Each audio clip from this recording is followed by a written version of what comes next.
रमता राम जपो रे प्राणी, अब तो सुन ले राम कहानी।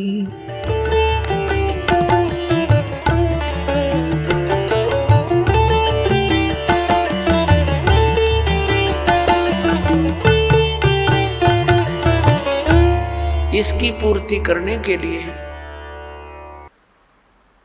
कबीर परमेश्वर जी ने अपनी प्यारी आत्मा गरीबदास साहब जी को गांव छुटानी, जिला झज्जर, हरियाणा प्रांत के अंदर आदरणीय गरीबदास साहब जी का जन्म एक किसान परिवार में जाट जाति में हुआ। वैसे संत जाति नहीं मानते, लेकिन जिस वर्ण में हम पलते हैं उसकी थोड़ी बहुत छाप लगी ही रह जाती है।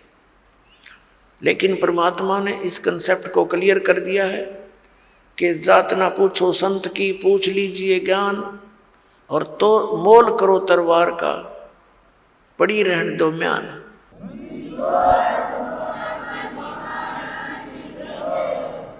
आदरणीय गरीबदास साहिब जी जब 10 वर्ष के बालक थे, अपने ही गांव के खेतों में, अपने ही खेतों में, अपनी जमीन में वहां पशुएं गौवें चरा रहे थे।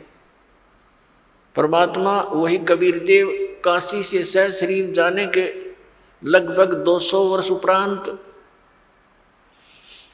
सन 1518 में गए थे, सह शरीर चले गए थे परमात्मा कबीर जी, और सन 1727 में आकर के वे गरीबदास जी को सतलोक से आकर के फिर मिले, लगभग 209 वर्ष बाद। और फिर उनको वहां आकर उनके पास पहुंचे। उस समय ये पाली यानी आदरणीय गरीबदास साहिब जी तथा उसी के साथी गवाले वहां पशुएं चल रही थी। दिन के 10 बजे फाल्गुन सुदी द्वादशी, फाल्गुन सुदी द्वादशी और विक्रमी संवत 1784 यानी सन 1727 दिन के 10 बजे खाना खा रहे थे। गौवें चर रही थी, इधर उधर कुछ बैठी थी वृक्षों के नीचे। परमात्मा एक साधु वेश में, जिंदा के महात्मा के वेश में वहां आए। पालियों ने, ग्वालों ने कहा राम राम महाराज जी। परमात्मा ने कहा राम राम भाई। तो उन पालियों ने, बच्चों ने कहा कि महात्मा जी भोजन पाओ। परमेश्वर ने भोजन से मना कर दिया और धन्यवाद कर दिया और कहा भोजन मैं खा के आया हूं भाई अपने गांव से। ग्वालों ने पूछा आपका गांव कहाँ है, कितनी दूर है यहां से? परमेश्वर ने कहा कबीर जी ने कि 16 शंख पर हमरा तकिया, हम गगन मंडल के जिंदा, हुक्म हिसाबी यहाँ चल आए, काटन काल का फंदा। पालियों ने पूछा था कि महाराज जी आपका डेरा कहाँ है, आपका गांव कौन सा है, आप कहाँ रहते हो? तब परमेश्वर ने कहा था कि 16 शंख पर हमारा तकिया, 16 शंख कोश पर हमारा तकिया यानी हमारा स्थान है। हम गगन मंडल के जिंदा, हम आकाश में घूमने वाले महात्मा हैं।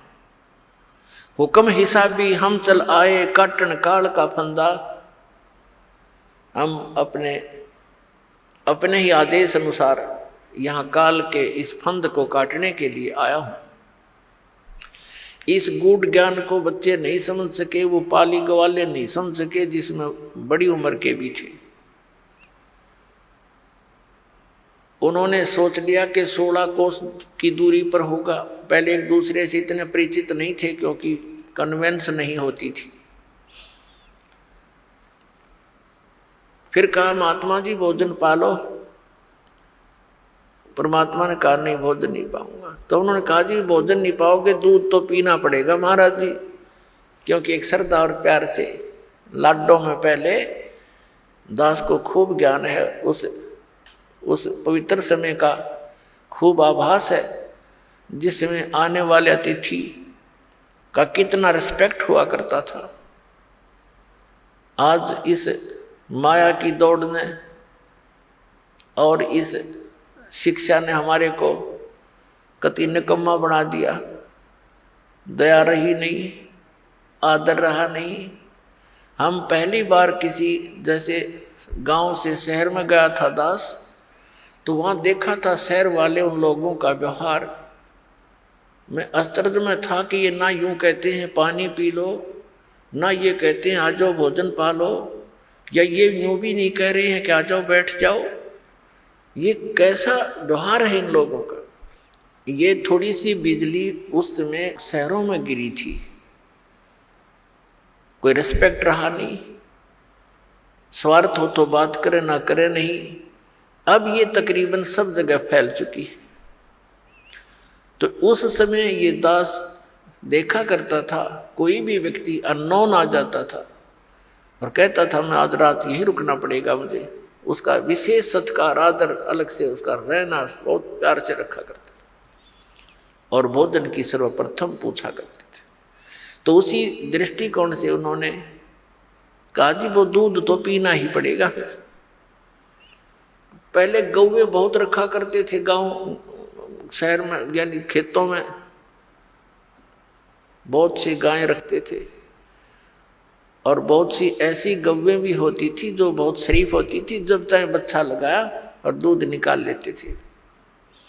तो परमात्मा ने कहा भाई दूध पीऊंगा कंवारी गाय का,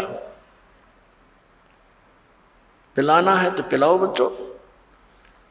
तो वो जो बड़े बड़े पाली थे वो कहने लगे बाबा जी तेरा दूध पीने का इरादा नहीं है, मजाक करते हो आप, कंवारी गाय कभी दूध देती है?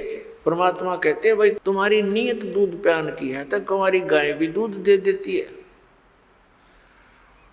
अब वो बड़े पाली थे, वो तो मजाक समझ रहे थे। छोटा बच्चा था 10 वर्ष का गरीबदास साहिब जी, वो खड़े हुए बच्चे जैसे गतिविधि करते हैं। अपनी एक बहुत प्रिय बछिया थी, जाके संग बैल नहीं लागा, यानी कंवारी, उसको पकड़ लाए, गले में रस्सी बांध रखी थी छोटी सी, और उसको पकड़ कर लाए। देखो महाराज जी इसको बच्चा तो है नहीं, दूध कैसे देगी? तब परमात्मा ने कहा बेटा ऐसा करो, आपके पास जो कोई पात्र है छोटा सा, जैसे मिट्टी का एक पात्र था, 5-7 किलो जैसे लस्सी वगैरह ले आते थे, वो उन्हें धो मांझ कर रख रखा था। कहा जी ये है, इसको साफ कर रखा है, रखो इसके नीचे। गरीबदास जी पकड़ कर बैठ के उस बछिया के सतन के नीचे, और परमात्मा ने खड़ा होकर के ऐसे थपकी मारी कबीर साहब ने उस बछिया की कमर पे, आशीर्वाद भरा हाथ रख दिया परमात्मा कबीर जी ने। लंबे लंबे सतन हो गए और दूध की धार बंद की, पात्र भरते ही वो अपने आप बंद होगी। बोलो सतगुरुदेव।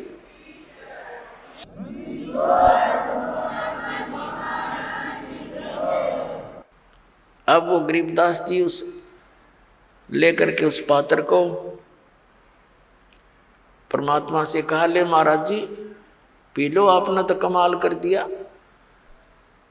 अब परमात्मा ने आधा पिया, कुछ पिया उसमें से, और शेष कहा ले बच्चों तुम पी लो, पालियो तुम पी लो, गवालो। तो बड़े बड़े जो गवाले थे वो कहने लगे हम ना पीवें, एक तो आपने जंतर मंत्र का दूध निकाल दिया, और फिर पता नहीं तू कौन सी जाति का है, तेरा जूठा हम ना पीवें, और जंतर कुंवारी गाय का दूध हमें पाप लगे, हम कभी नहीं पीवें। वो तो उठ कर चले गए इस बात के मारे, कहीं बाबा जी प्रेशर ना दे दे, पीना ही पड़ेगा। गरीबदास जी ने कहा लाओ भगवान आपका दास पीवेगा। पुणात्माओं, साधों से ती मस्करी ये चोरा नाल खुशाल, मल अखाड़ा जीतेंगे ये युगन युगन के माल। तो वो युगन युगन के माल थे गरीबदास जी, युगन युगन के पहलवान थे, रेसलर थे, अब प्रैक्टिस करते आ रहे थे।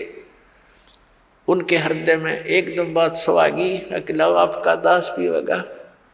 तो पुण्यात्माओं, इस ज्ञान को, इस मार्ग को वही ग्रहण कर रहा है जो युगों युगों का माल पहलवान है, बहुत दिनों से इसमें संघर्षशील है। तो आदरणीय गरीबदास साहिब जी ने कहा पिया, और कहा महाराज जी दूध तो हम डेली पीते हैं, पर इस दूध का टेस्ट आज तक नहीं देखा मैंने। तब परमेश्वर कबीर देव जी ने कहा कि बेटा ये सतलोक से, मेरे लोक से दूध आया है, वहाँ दूधों के दरिया भरे हैं, सरोवर भरे, वो खराब नहीं होते, बड़े बड़े समुद्र भर रखे। अपने आत्माओं, इन बातों का आज ये विश्वास कराना इस साइंस ने ऐसा नास्तिक बना दिया इस बोली आत्मा को कि दूध खराब क्यों नहीं होगा, कहीं पर रख लो खराब होगा, ये होगा।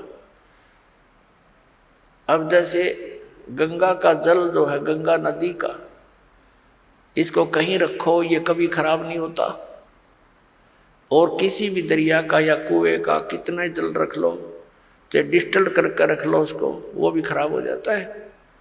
तो ये एक सैंपल है सतलोक के मटेरियल पदार्थ का, कि वहाँ ऐसे पदार्थ हैं। गरीबदास जी ने कहा भगवान सचमुच वहाँ दूधों के सरोवर भरे हैं। कहाँ बेटा, तो फिर तो वहाँ गाय भी रखने की जो आवश्यकता नहीं होगी। ना, बिल्कुल नहीं। अब पाली अपने पशुओं से घना दुखी होया करे, वो दुखी हो लेता है, उनको घेर घार के और सोचा और पीछा छूटा जाए, ऐसा कोई स्थान है। तो उसने कहा महाराज जी सचमुच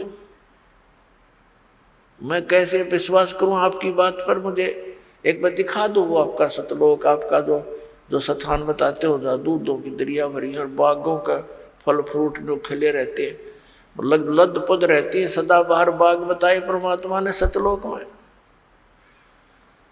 गरीबदास जी वहाँ रहते थे जहाँ नरी जाटी थी, जांडी के वृक्ष थे, आम की तो देखने भी ना मिल रहा था, एक आधा पेड़ कहीं होता था। तो उनको बड़ा आश्चर्य हुआ। परमात्मा आए इसी उद्देश्य से थे कि मेरा कोई गवाह बने, मुझे कोई पहचान ले, मेरा साक्षी बने।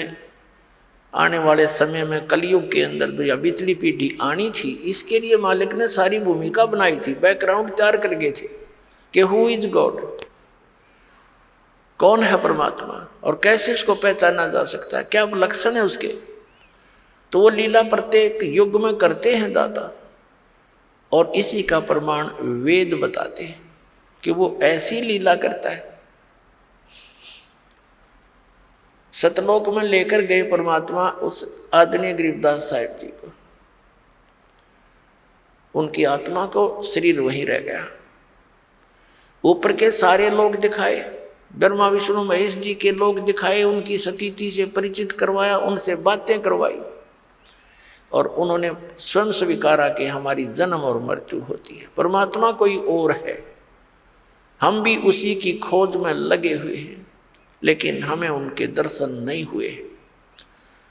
और वो परमात्मा प्रकाश रूप है। इस तरह की उन्होंने बातें कही। फिर धर्मराज के दरबार में गए, जहाँ यहाँ का ब्रह्मांड का न्यायाधीश अपने सभी आत्माओं की वो का निर्णय करता है, न्याय करता है, कर्मानुसार उनके आगे निर्धारित करता है संस्कार। उस लोक में जब गए, उसके पास पहुंचे तो धर्मराज ने अपनी सीट छोड़ दी, अपनी चेयर छोड़कर खड़ा हो गया, आसन छोड़कर, और कहा विराजो परमात्मा। अपने आत्माओं, आप देखते हुए कादे व्यक्ति की ऐसी पर्सनैलिटी होती है कि उसको अपने आप आदमी कहीं भी जाता है उसका सत्कार करता है, क्योंकि उसके संस्कार, उसके पुण्य उसके साथ विद्यमान है। इसी दृष्टिकोण से परमात्मा जब वहां पहुंचे तो स्वतः खड़ा हो गया वो न्यायाधीश, क्योंकि ये पुण्यात्मा ही इन पोस्टों को प्राप्त करते हैं। और खड़ा होकर के सत्कार किया और कहा विराजो भगवान। तब वहां काफी वार्ता हुई परमात्मा की और उस प्यारी आत्मा उस धर्मराज की। अब धर्मराज के दरबार में देई कबीर तलाक, मेरे भूले चुके हंस को तू पकड़ना मत कजाक। अब वो परम अक्षर ब्रह्म ने यहाँ के न्यायाधीश के ऊपर ऐसी डांट लगाई जैसे उच्च अधिकारी एक छोटे अधिकारी पर उसको हिदायत देते समय सख्ती से बोलता है और वो औपचारिक और शिष्टाचार से सर जी, यस सर, हाँ जी, जो आज्ञा आपकी, ये एक शिष्टाचार होता है।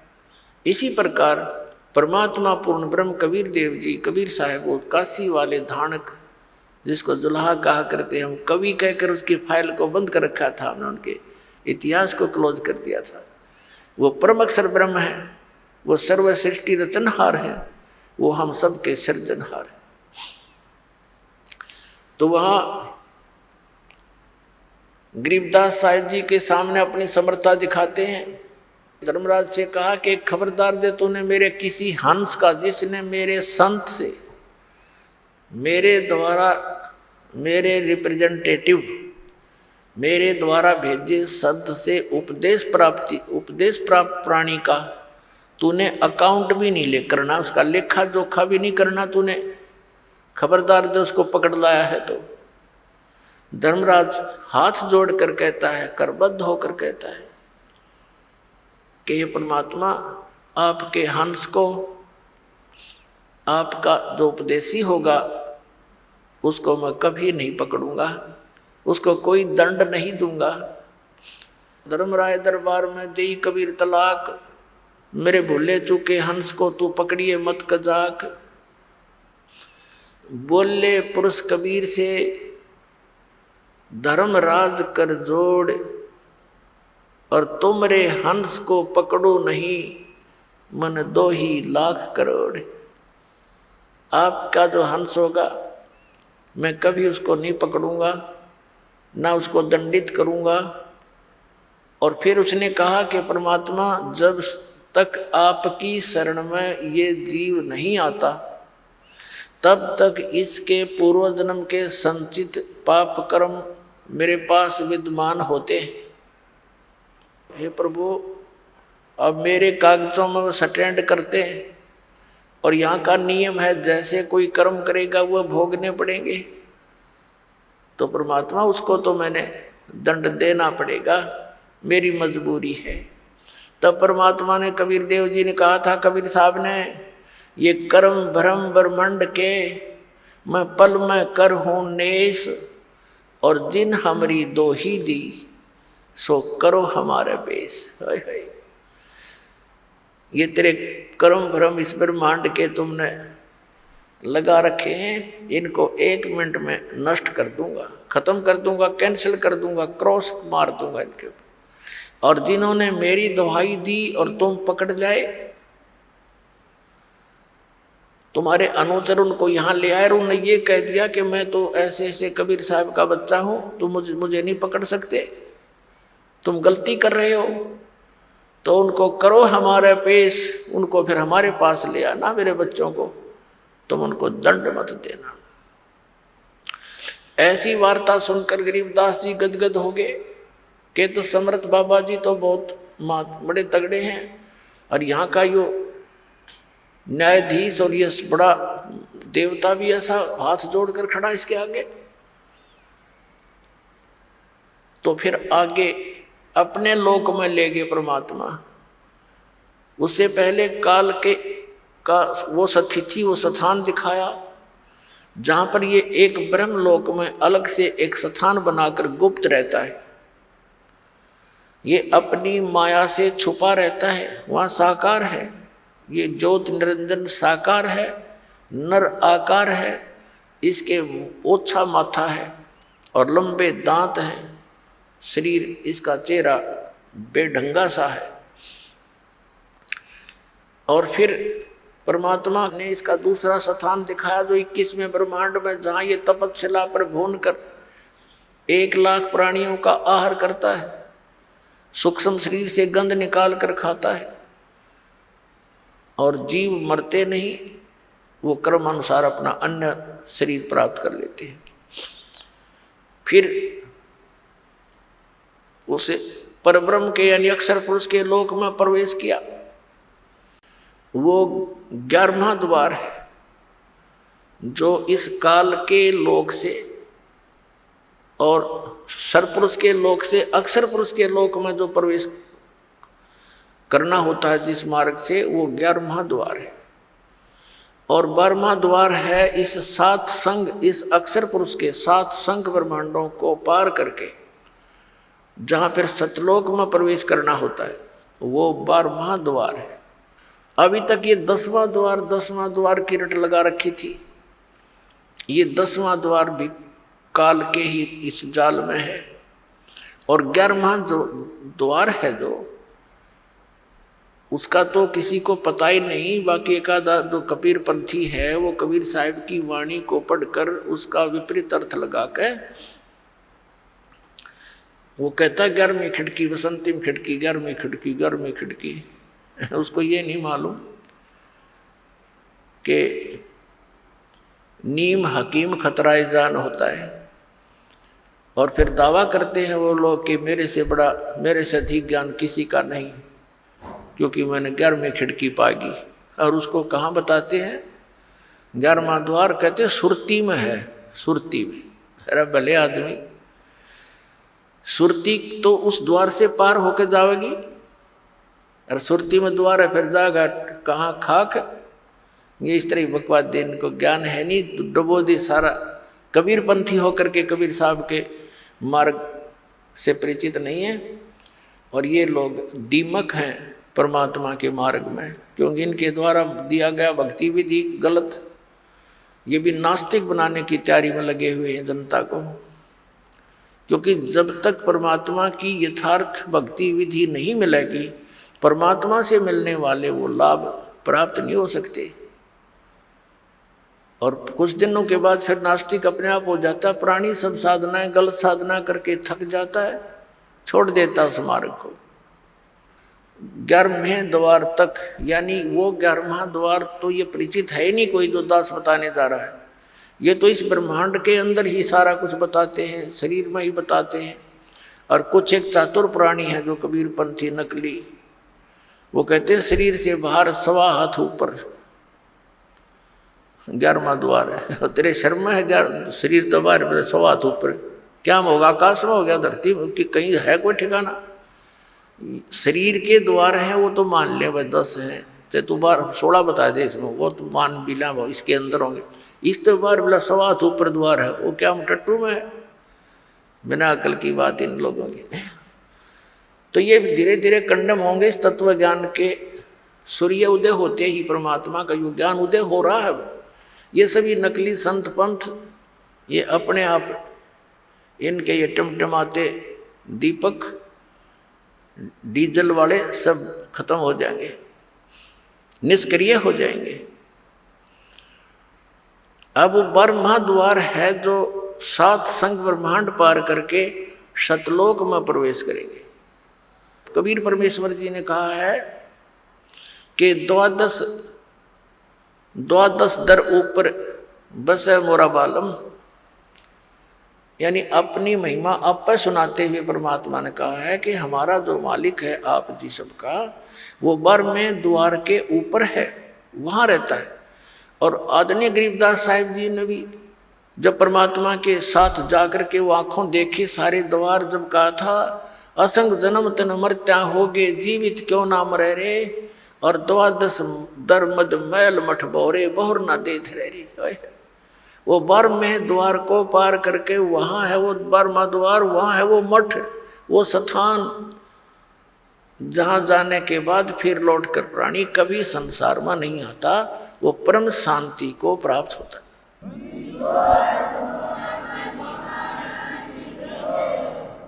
जब 12वें द्वार को पार करके सचखंड सतलोक में प्रवेश किया, आदरणीय गरीबदास साहिब जी के शरीर का नूर 16 सूर्य जितना प्रकाशमय हो गया। और क्या देखा, वो जिंदा महात्मा के रूप में परमात्मा जा रहे थे। उस परमेश्वर ने अपने रूप को, अपने तेज को छुपाया हुआ था, और दूसरे रूप में वो वही कबीर परमात्मा अपने अन्य रूप में एक बहुत बड़े सिंहासन पर तख्त ये अपना लकड़ी का नहीं, तख्त होता है, जैसे राजा लोगों की राजगद्दी को तख्त बोला करते थे कि फलाना राजा इतने सन में तख्त पर विराजा था, तख्त पर बैठा था, यानी गद्दी पर बैठा था। कंट्रोलर की सीट पर समझ लो तख्त। तो वहाँ परमात्मा विराजमान दूसरे रूप में सिंहासन के ऊपर, बहुत सुंदर सिंहासन, और जिंदा महात्मा के रूप में कबीर जी, कबीर परमेश्वर जी नीचे से गए थे, गरीबदास साहिब जी उनके साथ थे। वह एक चंवर रखा था, जिंदा महात्मा के रूप में परमेश्वर कबीर देव जी, कबीर साहिब जी अपने ही दूसरे रूप पर चंवर करने लगे, जो सिंहासन पर विराजमान था, जैसे एक सेवक करता है अपने गुरुदेव के ऊपर चंवर करता है श्रद्धा के साथ। गरीबदास जी ने सोचा कि भी भगवान तो ये है जो तख्त पर विराजमान है, गद्दी पर बैठा है। उस परमात्मा के एक रोमकूप में करोड़ सूर्य मिला दे, करोड़ चंद्रमा, इतना नूर था एक रोम का। एक रोमकूप कहो चाहे एक बाल कहो, रोमकूप समझो। रोमकूप का अर्थ है जो रोम का छिद्र, बाल का छिद्र। अब गरीबदास जी ये सोचने लगे कि ये है भगवान, और बाबा जी यहाँ का नौकर ना करे इनका। जो जिंदा महात्मा के रूप में भगवान गए थे नीचे से ऊपर, उसी समय वो तेजो में शरीर खड़ा हुआ। तेजो में शरीर वाले प्रभु खड़े हुए और जिंदा महात्मा का रूप उस पर विराजमान हुआ, अनंत ब्रह्मांड के कंट्रोलर के सिंहासन पर। और वो तेजो में शरीर स्टोर करने लगा बाबा जी वाले रूप पर, नौकर की तरह, सेवक की तरह। अब गरीबदास जी कभी उधर देख रहे हैं बालक, कभी इधर देख रहे हैं, सोच रहे हैं ये क्या कारण है कि इस बाबा जी के ऊपर और ये भगवान चंवर कर रहे हैं। इतने में क्या देखा कि वो तेजो में शरीर उस जिंदा वाले शरीर में समा गया। अकेले जिंदा वाला शरीर अनंत कोट ब्रह्मांड के स्वामी के उस सिंहासन पर विराजमान रहे, चंवर अपने आप हो रहा था, अपने आप सिर पर ऐसे हो रहा है। गरीबदास जी अचरज में गिर गए और कहा कि भगवान सचमुच आप ही परमात्मा हो। कहाँ बेटा, मैं ही परमात्मा हूँ। सोचल छिद्र मैं करूं अपने जन के काज। तो गरीबदास जी ने वहाँ के देखे सब वो नज़ारे, वो समुद्र और वो भरे हुए दूधों और दहियों के माट, सरोवर देखे, फलदार वृक्ष देखे, और वहाँ का वातावरण देखा। कहा भगवान अब मुझे यही रख लो आपके बच्चे को। वहाँ के वो सब भक्त जो आत्मा हंस वहाँ पर रहते हैं, उनसे मिले। कबीर साहब ने फिर उनको सृष्टि रचना सुनाई। उन अन्य जो वहाँ रहते हैं पुण्यात्मा, उन्होंने बताया कि ऐसे ऐसे जो यहाँ से चले गए, उन्होंने ये गलती की थी और उसका दंड देखो कहाँ भोगना पड़ रहा है। परमात्मा जाते हैं, कोई सुनता नहीं, उस काल के ही बातों में फंसे पड़े हैं, उसके झूठे सुख में सब वहीं पर व्यस्त हैं। जन्म और मृत्यु और 84 लाख प्रकार के प्राणियों के शरीरों में वो कष्ट उठा रहे हैं गरीबदास।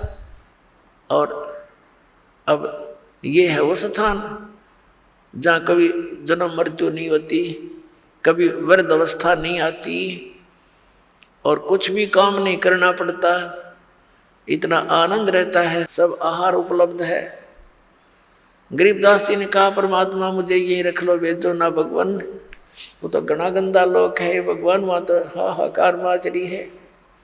तब गरीब परमात्मा ने कहा बेटा तुम यहाँ से जब गए तुम बहुत भक्ति युक्त थे, अब तुम भक्ति रहित हो गए। मैं एक ऐसा मंत्र दूंगा जिसको सतनाम कहते हैं, 2 अक्षर का है, जिसमें एक ओम मंत्र है, एक तत्व गुप्त है। श्रीमद् भगवद गीता अध्याय नंबर 17 के श्लोक 23 में ये मंत्र सांकेतिक अर्ध सांकेतिक लिखा है। ओम तो सार्वजनिक है, स्पष्ट है। तत् और सत ये 2 मंत्र गुप्त हैं। ये केवल कबीर परमात्मा ने अपनी उन प्यारी आत्माओं को दिए थे जिनका मोक्ष हुआ। फिर उनको सख्त हिदायत दे दी थी कि अभी इस सतनाम को डिस्क्लोज ना करना, नहीं तो आने वाले समय में ये काल के दूतों का दाव लग जाएगा और मेरे बच्चे भिन्नता पहचान नहीं सकेंगे, क्योंकि इस मंत्र के देने वाला पृथ्वी पर एक ही होता है, दूसरा नहीं हो सकता। या तो परमात्मा आए थे, उसमें वो अकेले ही थे, ना कोई ऐसा साधन था, ना कोई मीडिया थी, ना कोई कन्वेंस था, और फिर भी परमात्मा ने 64 लाख से 100 को स्वयं ही नाम दिया, दीक्षा दी थी, अन्य को नहीं दी थी।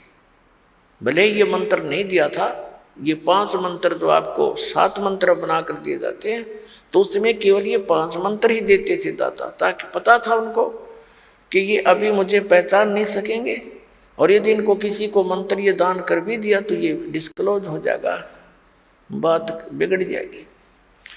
इस दृष्टिकोण से उन गरीबदास साहब जी से कहा कि आप ये नाम जाप करना, क्योंकि आप पक्के भक्त हो, आपके अंदर श्रद्धा पूरी होगी, आपने स्थान देख लिया, और उस स्थान को देखने के बाद फिर यहाँ रुचि स्वप्न में नहीं हो सकती।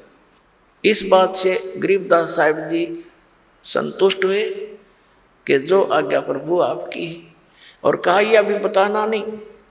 परमात्मा ने अपना सारा ज्ञान उसके अंदर फीड कर दिया गरीबदास साहब जी की आत्मा में, जैसे कंप्यूटर से दूसरे कंप्यूटर में बहुत बड़े ये सत्संग के वीडियो तो कोई घंटों की फैक्स कर दी जाती है और उसमें भी सेव रह जाती है।